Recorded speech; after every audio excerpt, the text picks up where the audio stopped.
नमस्कार दोस्तों, university academy YouTube channel पे आपका एक बार फिर से बहुत-बहुत स्वागत है। Introduction to AI and prompt engineering जो फर्स्ट ईयर का सब्जेक्ट था, उसमें फर्स्ट यूनिट में आज का टॉपिक हमारा है data, data visualisation and data pre processing. Previous lecture में हमने काफ़ी सारे डिटेल में इंट्रोडक्शन को समझा था, वहाँ पे एआई क्या है, मशीन लर्निंग क्या है, डीप लर्निंग, इसको भी हमने समझा था।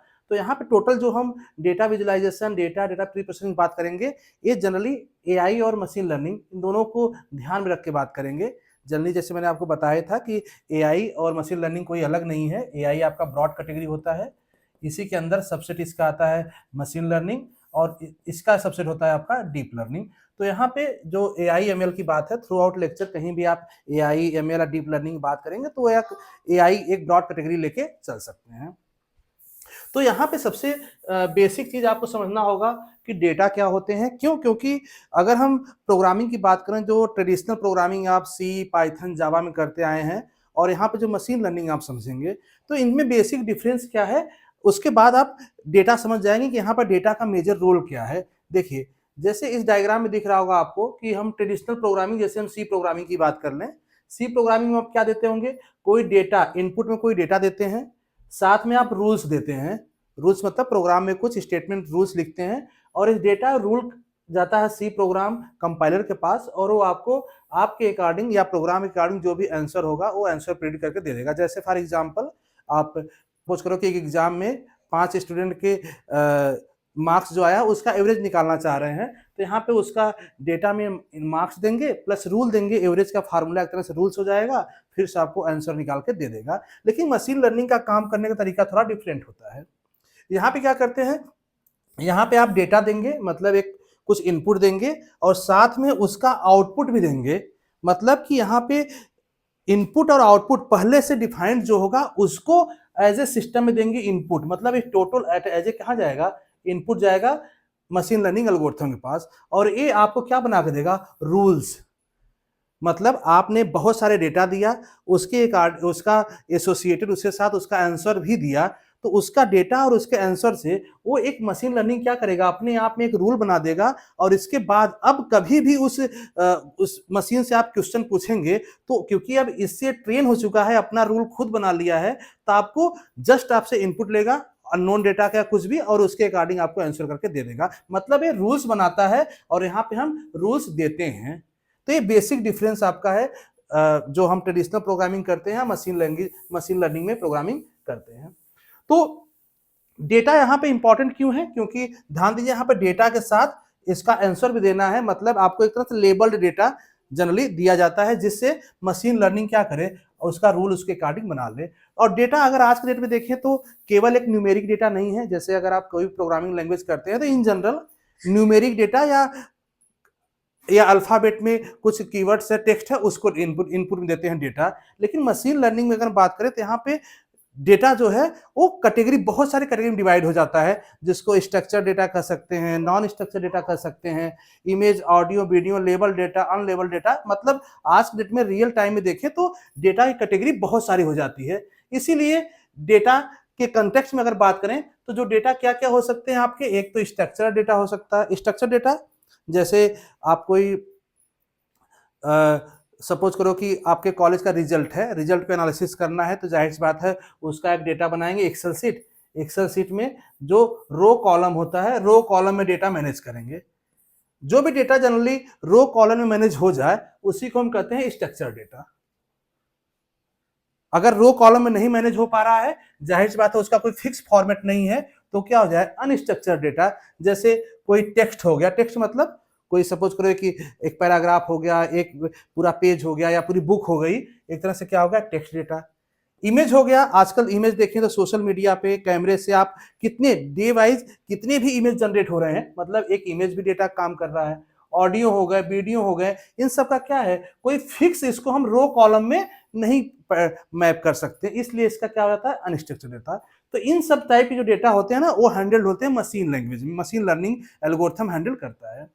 इसके बाद कुछ डेटा होते हैं लेबल डेटा। लेबल डेटा मतलब कि जैसे मैंने बताया कि डेटा होगा, साथ में उसका एक एसोसिएटेड आंसर होगा या उसका कह देंगे आउटपुट होगा, उसको हम एज ए इनपुट देंगे मशीन लर्निंग एल्गोरिथम में, तो हो जाएगा लेबल डेटा। जैसे समझने के लिए सपोज करो कि आप प्रिडिक्शन, हाउस प्रिडिक्शन की बात कर रहे हैं कि किसी कॉलोनी में एक आपको घर खरीदना है, तो उसको अगर आप घर देखें तो मशीन लर्निंग उसका प्रिडिक्शन कैसे करेगा कि इसकी प्राइस क्या हो सकती है। तो इसके प्रिडिक्शन के लिए वहां पे लेबल डेटा की जरूरत पड़ेगी और इसी लेबल डेटा से मशीन लर्निंग अपने आप को ट्रेन करेगा। जैसे फॉर एग्जांपल सपोज करो कि आप एक डेटा दे रहे हैं 50 घर का, किसी कॉलोनी में 50 घर हैं जिसका कुछ साइज, सपोज करो कि उसका एरिया है, साइज है, ठीक है, वहां पे कुछ फैसिलिटी है, ठीक है, और उसका रेट है, मतलब किस रेट में ये 50 घर हैं जो पिछले 2 साल में बिके हैं। अब यहाँ पे मतलब बेचने का उसका रेट और प्लस से फीचर्स, ये हम देंगे एज ए इनपुट मशीन को, एआई मशीन को, और मशीन क्या करेगा, इससे वो अपने आप को ट्रेन कर लेगा कि हाँ ये 50 घर का डेटा मेरे पास है, तो जो अगला कोई घर बिकने वाला होगा तो वो प्रेडिक्ट करके बताएगा कि हाँ इसका रेट कितना होना चाहिए, किस बेस पे, उसका साइज, फीचर्स और उसके रेट के हिसाब से। तो इस तरह से मशीन लर्निंग काम करता है, जिसको हम कहते हैं लेबल डेटा। कुछ अनलेबल डेटा होते हैं जहां पे जहां पे आपका कुछ लेबल नहीं दिया गया, केवल इनपुट डेटा दे दिया गया, लेबल उसके साथ कुछ नहीं है, तो उस टाइप के डेटा को हैंडल करने के लिए अनसुपरवाइज लर्निंग यूज होता है। जैसे अभी अभी हम एग्जांपल लिए कि हमको प्रिडिक्शन हाउस का है, अगर हम यहाँ पे केवल हाउस का रेट दे दें कि हाँ पिछले 10 साल में एक घर इतने इतने बिका है, उसके कोई फीचर्स ना दें हम, तो क्या हो जाएगा, इस तरह से जो अनलेबल डेटा हो जाएगा। फिर उस पर मशीन कैसे काम करेगा, वो मशीन लर्निंग कैटेगरी में आता है, जिसको हम कहते हैं अनसुपरवाइज लर्निंग। तो ये डेटा कुछ इस तरह से इतने डेटा हो सकते हैं जो केवल आज के डेट में अगर बात करें तो ट्रेडिशनल प्रोग्रामिंग इसको हैंडल नहीं कर सकता। इसके लिए यूज होता है आपका मशीन लर्निंग या एआई की प्रोग्रामिंग्स, ठीक है। अगर डेटा को हम डिफाइन करें तो यहाँ पे जो डेटा होता है उसको हम नॉर्मल डेटा न करके मशीन लर्निंग या एआई टर्म में कहते हैं बिग डेटा।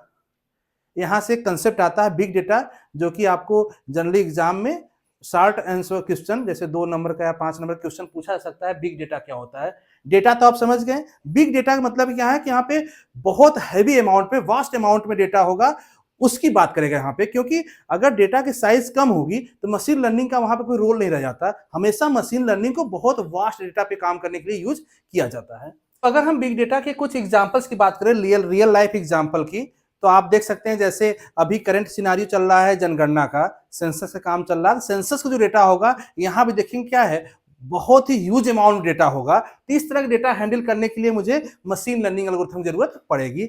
दूसरा एग्जांपल आप देख सकते हैं जैसे इलेक्शन कमीशन का इलेक्शन डेटा हो गया।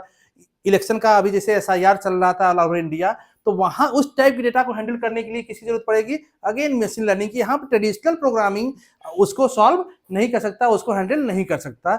एक और एग्जांपल ने जैसे आपका रेलवे रिजर्वेशन सिस्टम है, वहां भी इसका यूज पड़ सकता है। ऐसे बहुत सारे सिनारियो आपको हो सकते हैं, आपको दिख सकते हैं रियल लाइफ में, जहां पे आपको बिग डेटा समझ में आ रहा होगा। जैसे सोशल मीडिया का वेबसाइट देखिए, सोशल मीडिया आप जैसे इंस्टा यूज करते होंगे, आप फेसबुक यूज करते होंगे, वहां पे किस टाइप डेटा है, वहां देखिए टेक्स्ट डेटा भी है, वीडियो भी है, ऑडियो भी है, इमेज भी, मतलब वहां पे मिक्स डेटा, बहुत सारे डेटा वहां भी है। और कितने जनरेट हो रहे हैं डेटा, अगर सोशल मीडिया किसी का एनालिसिस करना है तो कितने टाइप के एल्गोरिथम, कितने हैवी डेटा के साथ काम करना पड़ सकता है आपको। तो इस तरह के डेटा आपको किस में आते हैं, बिग डेटा में।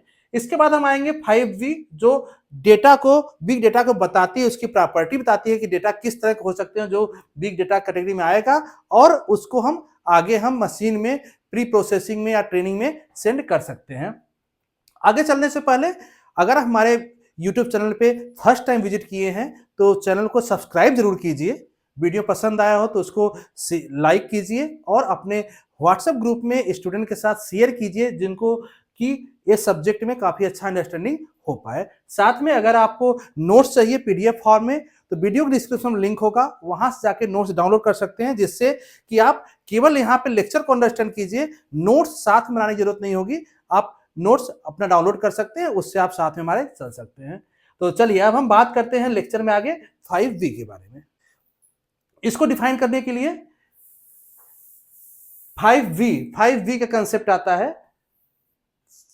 5V क्या क्या हो सकते हैं, ये अलग से क्वेश्चन पूछा जा सकता है, या फिर सिंपली आपसे बिग डेटा पूछा जाएगा, उसके अंदर आपको इस 5V के बारे में बताना पड़ेगा। क्या क्या हो सकते हैं 5V, देखिए एक तो वॉल्यूम की बात करेगा, मतलब बिग डेटा में क्या आएंगे, वॉल्यूम मतलब कि साइज उसकी, वॉल्यूम क्या, स्केल ऑफ डेटा जनरेटेड, जितनी डेटा जनरेट हुई है उसका वॉल्यूम क्या, उसकी साइज क्या है, जाहिर सी बात बहुत ही हैवी अमाउंट में या वास्ट अमाउंट में डेटा होना चाहिए। दूसरा वेलोसिटी, वेलोसिटी मतलब डेटा किस स्पीड में क्रिएट हो रहा है। अगर आप देखें तो सबसे हैवी अगर डेटा की स्पीड देखा था आज के डेट में स्टॉक मार्केट की बात करें तो वहां पर डेटा क्या होता है, मिली सेकेंड में, माइक्रो सेकेंड में डेटा जनरेट होता है। तो यहाँ पे स्पीड की बात करेगा, किस स्पीड में डेटा जनरेट हो रहा है, इसको भी ध्यान रखना होगा। Plus variety, different type of data, text हो सकता है, इमेज, ऑडियो, वीडियो, कुछ भी डेटा हो सकता है, ठीक है। वेरासिटी में क्या हो सकता है, जाने डेटा हमेशा, वेरासिटी क्या कहता है कि डेटा हमेशा ट्रस्टवर्दी होना चाहिए, मतलब कोई यूजफुल या कोई डेटा जो मीनिंगफुल हो वो होना चाहिए। ऐसा नहीं है कि जिसका कोई डेटा ऐसा जिसका कोई ट्रस्टवर्दी नहीं है, कोई अनवेरिफाइड सोर्स है या फिर कोई डेटा पे हम यूजफुल डेटा नहीं है, तो वहां पे हमेशा ट्रस्टवर्दीनेस आपका डेटा होना चाहिए। सेकेंड, वैल्यू डेटा, हमेशा यूजफुल डेटा, जो जो कोई डेटा हो जिसकी कुछ वैल्यू हो, मतलब वैल्यूएबल डेटा जिसका हम यहाँ पे यूज कर पाए, वो वैल्यूएबल डेटा का यूज करेंगे। तो ये सारे जो बिग डेटा होते हैं ना, बिग डेटा या डेटा की प्रॉपर्टीज इसको ले सकते हैं कि इस टाइप डेटा हमको लेके चलना होगा मशीन लर्निंग एल्गोरिथम्स में, ठीक है। तो यहाँ पे हो जाएगा डेटा का कंसेप्ट। डेटा के कंसेप्ट के बाद वही चीज देखिए यहाँ पे सबको वन बाय वन डिफाइन किया गया, जैसे वॉल्यूम जो 555 था, 555V जो 5V था, तो वॉल्यूम है क्या है, शेयर अमाउंट ऑफ डेटा, मतलब millions of search query per day. अगर डेटा की बात करें तो आप कहीं भी देखें तो डेटा हर जगह आप सर्चिंग में यूज करते हैं, या फिर कहीं पे फोटो, इमेज, वीडियो, ऑडियो, हर जगह से डेटा जनरेट करते हैं, तो वॉल्यूम डेटा मतलब इसका एक शेयर अमाउंट डेटा होगा। Velocity, speed of data new generation, जैसे लाइव स्टॉक मार्केट की बात किया मैंने। वैरायटी में डिफरेंट फॉर्मेट डेटा हो सकते हैं, ठीक है। वेरासिटी में ट्रस्टवर्दी डेटा, मतलब अनरिलायबल डेटा हमको यूज नहीं करना है, ठीक है। और वैल्यू में आपका यूजफुल, जो यूजफुल डेटा होगा उसकी बात करेगा, मतलब वैल्यूएबल डेटा की बात करेगा। तो डेटा के बाद आपको समझना होगा कि डेटा को हम विजुलाइज कैसे करेंगे। तीन चीज ध्यान रखना, यहाँ पे कंसेप्ट समझना था आपको। एक तो data visualisation and data preprocessing, ये तीनों काफी इंपॉर्टेंट टर्म थे, इसी तीनों को हम देखना है मुझे डिटेल में। देखिए यहाँ पे data visualisation and data preprocessing. Data तो हमने अभी देख लिया, डेटा क्या क्या हो सकते हैं। अब हम बात करेंगे डेटा विजुलाइजेशन का।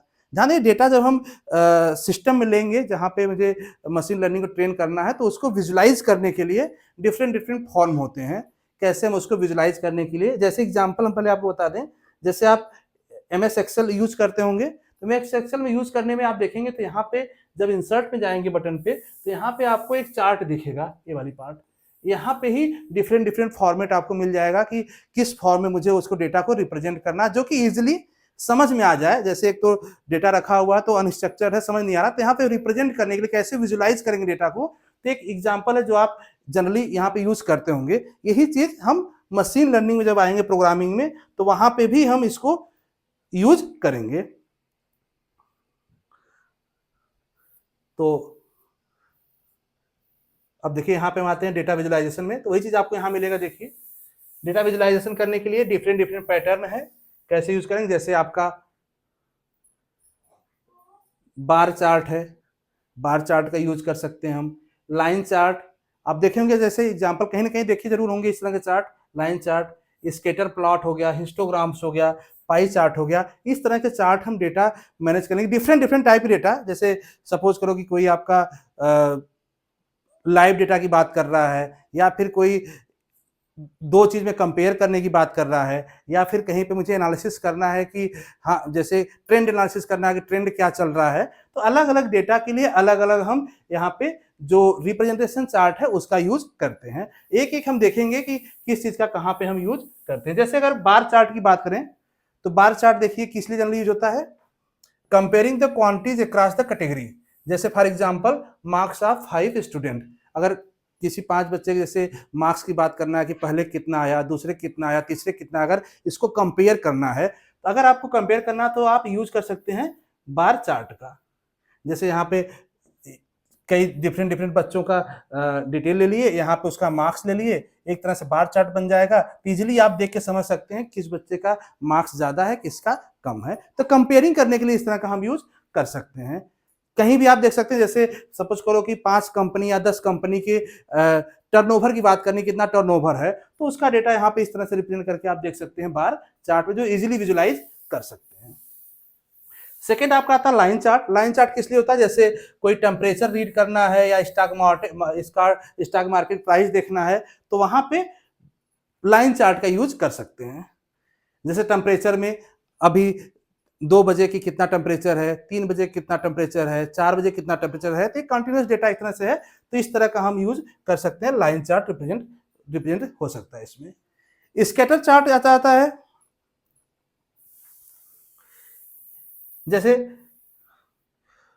किसी दो न्यूमेरिक वैल्यू के बीच में अगर कंपेयरिंग करना हो, जैसे tracking study hour against the test score, किसी बच्चे का अगर हम ऐसे आइडेंटिफाई की कि वो बच्चा 2 घंटा पढ़ रहा था, उसका कितना स्कोर आया, कोई बच्चा 4 घंटा पढ़ा था, उसका कितना स्कोर आया, तो अगर इसको कंपेरिजन करना है तो हम स्कैटर प्लॉट का यूज कर सकते हैं। मतलब इस तरह के डेटा का जरूरी नहीं है कि केवल यही काम करेगा, इस तरह से कोई काम आपका प्रेजेंट करना है तो स्कैटर डेटा हम यूज कर सकते हैं। जैसे कर सकते हैं, सपोज करो कि ये 1 घंटा पढ़ा था, इसका मार्क्स कुछ इतना आया, ये 4 घंटा पढ़ा था, इसका मार्क्स कुछ ऐसा आया था। इस तरह से हम प्लॉट करके एनालिसिस कर सकते हैं। ठीक है। लास्ट इसके बाद आता है हिस्टोग्राम। हिस्टोग्राम जनरली यूज होता है आपका डिस्ट्रीब्यूशन ऑफ और spread of single numeric variable, जैसे पीक शॉपर से, जैसे सपोज करो कि किसी कोई शॉप है, ग्रोसरी शॉप समझ लिए, तो वहां पे किस एज के या किस ग्रुप के एज के लोग कितना पैसे का खर्चा करते हैं वहां पे, अगर उस शॉप को एनालिसिस करना है तो क्या करेगा, वो सबका डेटा लेता जाएगा, किस एज के पर्सन या कस्टमर उसके शॉप में आ रहे हैं और कितने अमाउंट की शॉपिंग कर रहे हैं। तो इस तरह का अगर डेटा करना है, शॉपर एज के हिसाब से उसका देखना है कि कितना खर्चा कर रहा है, तो वो इस तरह यहाँ आ जाता है, इसको हिस्टोग्राम कैटेगरी में ले सकते हैं। हिस्टोग्राम आपको देखेंगे तो कुछ इस तरह से बनता है। ठीक है। जैसे सपोज करो कि 40 का एज में था तो कुछ इतना अमाउंट खर्चा किया, 60 एज का कोई आ रहा है तो कुछ इतना पैसा खर्चा कर रहा है। इस तरह का अगर एनालिसिस करना है तो कोई शॉपकीपर या कोई बिजनेसमैन है तो कर सकता है। इसके बाद आता है पाई चार्ट। पाई चार्ट आपका कुछ इस तरह से लुक लाइक होता है। जनरली पाई चार्ट आप देखते होंगे कि डिफरेंट जो डेटा है उसकी ग्रुपिंग करके शो करता है, जैसे कितने परसेंट आपका P1 में जा रहे हैं, P4 में। जैसे एग्जाम्पल तो समझ सकते हैं, अगर लाइफ एग्जाम्पल समझो तो इंडिया का रिजर्वेशन सिस्टम जैसे है, रिजर्वेशन सिस्टम कितना है, 100% है। 100% में कुछ SC होंगे, कुछ ST होंगे, कुछ OBC होंगे, सबका परसेंटेज डिफाइन है ना। तो इस तरह के डेटा को रिप्रेजेंट करना है तो हम पाई चार्ट यूज कर सकते हैं, जो कि केवल यहीं पे दिख जाएगा कि हाँ, जैसे SC का कितना परसेंट है रिजर्वेशन, ST का कितना है, जनरल कितना है, OBC कितना है। इस तरह से डेटा हम रिप्रेजेंट कर सकते हैं किसमें, पाई चार्ट में। ठीक है। इसके बाद जो डेटा आपके पास विजुअलाइजेशन के बाद जो सबसे इंपॉर्टेंट पार्ट आता है, डेटा प्री प्रोसेसिंग पाइपलाइन। ध्यान दीजिए, इंपॉर्टेंट है क्योंकि अलग से इस पे भी क्वेश्चन पूछा जा सकता है कि डेटा प्री प्रोसेसिंग पाइपलाइन क्या हो सकता है। तो जब हम मशीन लर्निंग की बात करते हैं तो जाहिर सी बात है, मशीन लर्निंग को ट्रेन करना पड़ेगा। मशीन लर्निंग विदाउट ट्रेनिंग तो काम करेगा नहीं। तो अगर कोई मशीन लर्निंग है, सपोज करो ये मशीन लर्निंग आपका सिस्टम है, तो इसके पास क्या आएगा, इनपुट आएगा। इनपुट में क्या आएगा, डेटा। ठीक है। अगर इस डेटा पे हमें 3 स्टेप पहले ले लें, मतलब जैसे हमने डेटा की कैटेगरी समझ लिया, किस तरह डेटा आ सकता है यहाँ पे, ठीक है, उसको विजुलाइज करके देख सकते हैं। इसके बाद प्री प्रोसेसिंग, अगर डेटा को हम प्री प्रोसेस करके फिर हम मशीन लर्निंग को देंगे तो आपका मशीन लर्निंग बहुत ही रिफाइंड रिजल्ट दे देगा। अगर हम प्री प्रोसेस को नहीं चलेंगे तो जब मशीन लर्निंग हमारा एल्गोरिथम काम करेगा वो उतना रिफाइंड नहीं काम करेगा। क्यों? क्योंकि अगर हम प्री प्रोसेसिंग में देखेंगे तो डेटा बहुत सारे क्लीन कर दिया जाता है, डेटा अनरिलेटेड डेटा को रिमूव कर दिया जाता है और केवल वैल्यूएबल डेटा को ही लिया जाता है। तो कैसे लेते हैं और कैसे प्री प्रोसेसिंग काम करता है उसको हम एग्जांपल के साथ भी समझेंगे। चलिए, डेटा प्री प्रोसेसिंग में समझिए, इस 6 स्टेप में इसको बताया जाता है। ये 6 स्टेप अलग से भी आता है एग्जाम में कि डेटा प्री प्रोसेसिंग का वो 6 स्टेप्स कौन कौन से हैं। तो पहला स्टेप्स क्या है, आपको पता पहला स्टेप क्या है, रॉ डेटा, मतलब कि इन्वायरमेंट से रॉ डेटा का कलेक्शन। अब वो डेटा हो सकता है सही है, गलत है, डुप्लीकेट है, उसमें एरर है, एक तरह से रॉ डेटा मैंने कलेक्ट कर लिया। जैसे एग्जांपल के लिए आप कोई सर्वे कर रहे हैं, आपने एक गूगल फॉर्म सर्कुलेट किया, ऑल ओवर इंडिया से सर्वे आ गया। अब उसमें डेटा जाहिर बात है सारे यूजफुल डेटा तो होंगे नहीं, कुछ डुप्लीकेट होंगे, कुछ मिसिंग डेटा होंगे, कुछ अनरिलेटेड डेटा होंगे। तो वहां पे हमने अभी क्या लिया, सबसे पहले रॉ डेटा हम ले लेंगे। तो केवल रॉ डेटा हम डायरेक्टली जो है ना मशीन लर्निंग को नहीं दे सकते। तो रॉ डेटा कहां जाएगा, हैंडल मिसिंग वैल्यू के पास। यहां पे दूसरा स्टेप में क्या करेगा, उस डेटा में चेक करेगा कोई वैल्यू ऐसी तो नहीं है जो मिसिंग है। अगर कोई वैल्यू मिसिंग है, या तो उस पूरे डेटा को हटा दो वहां से, या तो मिसिंग डेटा का एक एवरेज वैल्यू खुद से आप कुछ दे दो, तब वो क्या होगा कि आगे सिस्टम प्रॉपरली उस पर काम करेगा। तो आप दो चीज कर सकते हैं, या तो मिसिंग कोई वैल्यू है तो उसका एक एवरेज कैलकुलेशन कुछ करके आप वहां पर डाल दो अपने से मैनुअली, या फिर उस रो को ही पूरा डिलीट कर दो, या उस पूरे डेटा को हटा दो। इसके बाद रिमूविंग डुप्लीकेट डेटा, हो सकता है कि एक ही आदमी 2 बार 3 बार सर्वे में पार्टिसिपेट कर लिया हो, ठीक है, तो वहां पे डेटा अगर कुछ मैच कर रहा है तो डुप्लीकेट डेटा को रिमूव कर दो, केवल सिंगल डेटा रहोगे। इससे क्या होगा, आपका जो डेटा का अमाउंट है तो वो आपका एक्यूरेट अमाउंट में आ जाएगा, प्लस डुप्लीकेसी नहीं रहेगी वहां पे मशीन को समझने में। थर्ड नेक्स्ट स्टेप आ जाएगा इनकोड कैटेगोरिकल वेरिएबल। ध्यान दीजिए कभी कभी डेटा में कैटेगरी आ जाता है कि इस कैटेगरी डेटा है, इस कैटेगरी डेटा है। तो अगर कैटेगोरिकल डेटा है तो उसको मुझे क्या करना होता है, यहाँ पे इनकोडिंग करना होता है। इनकोडिंग मतलब कि हमेशा, क्योंकि मशीन केवल एल्गोरिथम जो है ना वो आपका कहीं ना कहीं नंबर पे काम करता है। अगर मशीन बात करें तो आपका जो मशीन हार्डवेयर वो 0-1 पे काम करेगा, बाइनरी पे। तो कैटेगोरिकल डेटा जो है ना हमेशा हम उसको कन्वर्ट करेंगे 0-1 में, क्योंकि डायरेक्टली वो टेक्स्ट या कोई भी लिखा हुआ सेंटेंस एज ए इनपुट नहीं लेगा, वो हमेशा वो 0-1 के फॉर्म में लेता है। तो उसको मुझे चेंज करना पड़ेगा, मतलब इनकोड करना पड़ेगा 0-1 के फॉर्म में, ठीक है। इसके बाद नॉर्मलाइज न्यूमेरिकल फीचर्स, उसके अगर कुछ डेटा के न्यूमेरिकल फीचर्स हैं तो उसको नॉर्मलाइज करना पड़ेगा, ताकि वो एक मुझे एक नॉर्मलाइज फॉर्म में, मतलब जो मुझे चाहिए एग्जैक्टली वो डेटा वहां पे आ सके। इसके बाद हम लास्ट में जाएंगे ट्रेनिंग के लिए। अब हमारा डेटा क्या होगा, तैयार हो चुका होगा। अब उस डेटा को, जैसे सपोज करो 100 डेटा है जो कि आ गए, यहाँ पे क्लीन होके आ गए। अब इसके बाद यहां से क्या करता है, ट्रेनिंग और टेस्ट दो पार्ट में ब्रेक करेगा डेटा को। इन जनरल 80% ट्रेनिंग के लिए डेटा यूज किया जाता है और 20% टेस्टिंग के लिए। तो इस 20% डेटा से हम मशीन लर्निंग जो सिस्टम है उसको ट्रेन कर देंगे, और फिर जो 20% टेस्टिंग के लिए रखे थे डेटा हम, इससे हम इसकी वैलिडेशन चेक करेंगे कि मशीन लर्निंग एल्गोरिथम कैसा काम कर रहा है, क्या सही काम कर रहा है। अगर टेस्टिंग पे पास हो गया तब तो प्रॉपरली हम उसको मार्केट में लॉन्च करेंगे, अब वो रेडी है आपके किसी भी रियल लाइफ प्रॉब्लम को सॉल्व करने के लिए। लेकिन अगर टेस्टिंग में फेल होता है तो ये सारा प्रोसेस जो है फिर से रिपीट करना होगा जब तक कि टेस्टिंग में वो पास न हो जाए। यहाँ पे 1 बाय 1 देखेंगे तो सबके बारे में डिटेल भी वो लिखा हुआ, जैसे मिसिंग वैल्यू, पहला क्या था, हैंडलिंग मिसिंग वैल्यू।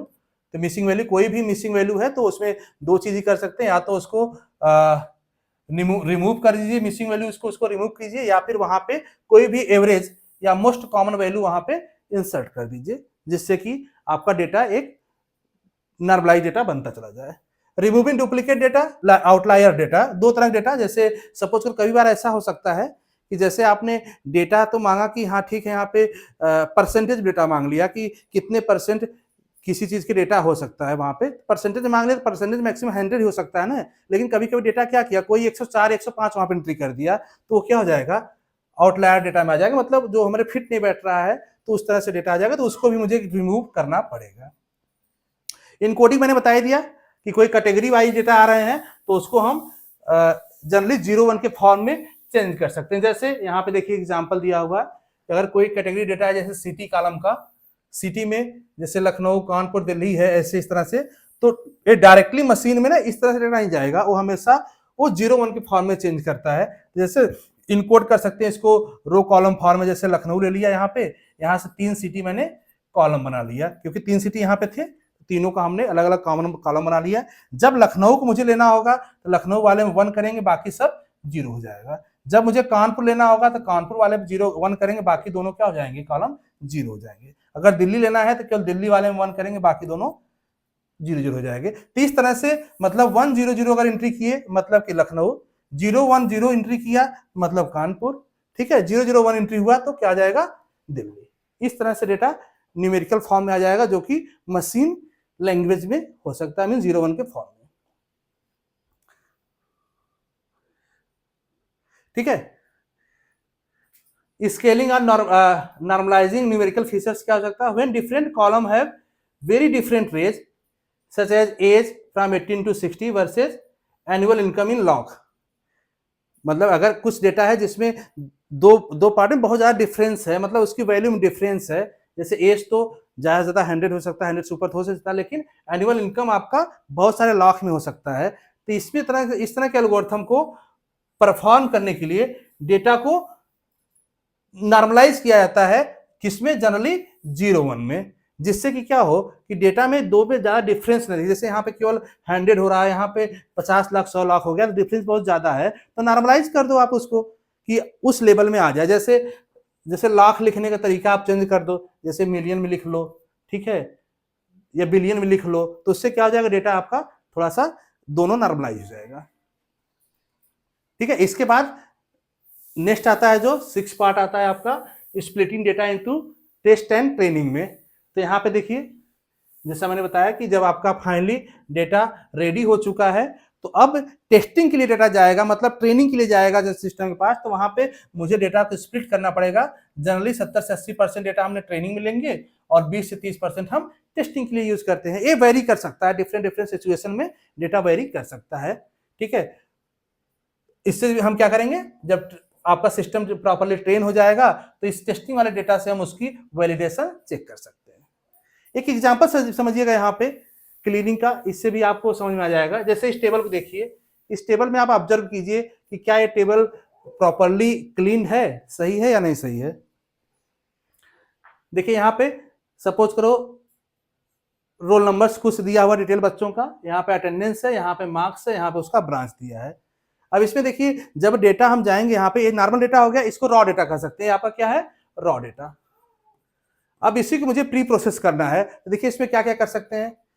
अगर सबसे पहले देखें तो रोल नंबर 101 यहाँ पे है, अटेंडेंस 85 ठीक है, मार्क्स ठीक है, सीएससी ब्रांच ठीक है। अब रोल नंबर 2 में देखिए यहाँ पे अटेंडेंस इसका क्या है, मिसिंग है, अटेंडेंस है ही नहीं। मार्क्स, और देखिए एक और चीज यहाँ पे सीएससी स्मॉल में लिखा हुआ है, तो ये भी ध्यान दीजिए कि हमेशा सिमिलर होना चाहिए, डिफरेंट टाइप के होगा तो डिफरेंट वैल्यू माना जाएगा। तो अब इस डेटा क्या होगा, या तो इसको करेक्ट कीजिए आप, या तो इसको रिमूव ही कर दीजिए सिस्टम से, ठीक है। इसके बाद आता है आपका, जैसे नेक्स्ट स्टूडेंट है, इसका देखिए यहाँ पे 104 है, 104 देखिए यहाँ पे फिर से गलती है, क्योंकि अटेंडेंस मैक्सिमम कितना हो सकता है, 100% हो सकता है, इससे ज्यादा अटेंडेंस तो हो नहीं सकता। तो यहाँ पे देखिए फिर से करेक्शन डेटा हो जाएगा, इसको या तो करेक्ट कीजिए या तो रिमूव कीजिए। बाकी मार्क्स और ब्रांच ठीक है। 104 देखिए यहाँ पे, ठीक है, तो यहाँ पे देखिए डुप्लीकेसी आ गई 104 का, तो सेम डेटा 2 बार आ गया, तो मतलब एक कोई एंट्री यहाँ पे रिमूव करना पड़ेगा। तो इस तरह के डेटा होता है जो मुझे प्री प्रोसेसिंग में तैयार करते हैं। इसके बाद जब क्लीन हो जाएगा तो इसी डेटा में से 80% ट्रेनिंग, 20% टेस्टिंग के लिए डेटा हम दे देंगे मशीन लर्निंग सिस्टम को। तो होप सो आपको टोटली कंसेप्ट क्लियर हो चुका होगा। यहाँ पे आज हमारा जो पहला यूनिट था इसका introduction to AI and prompt engineering का, जिसमें केवल एआई की हम बात कर रहे थे। ध्यान दीजिए स्टार्टिंग के फर्स्ट सेकंड थर्ड यूनिट तक हम केवल एआई की बात करेंगे, इसके बाद में आपको प्रॉम्प्ट इंजीनियरिंग की बात करेंगे। तो यहाँ पे फर्स्ट यूनिट कंप्लीट होता है। नेक्स्ट लेक्चर में हम आपसे कुछ इंपॉर्टेंट क्वेश्चन की बात करेंगे, जो कि small short question, long question type होंगे, जो आपके एग्जाम में आ सकते हैं, या क्वेश्चन इससे क्या क्या जनरेट हो सकते हैं उस पर हम बात करेंगे। हमारा यूट्यूब चैनल को अभी तक सब्सक्राइब नहीं किया है तो आप सब्सक्राइब जरूर कर लीजिए, और वीडियो पसंद आया हो तो लाइक जरूर कीजिए और अपने ग्रुप्स में शेयर कीजिए। Thank you so much.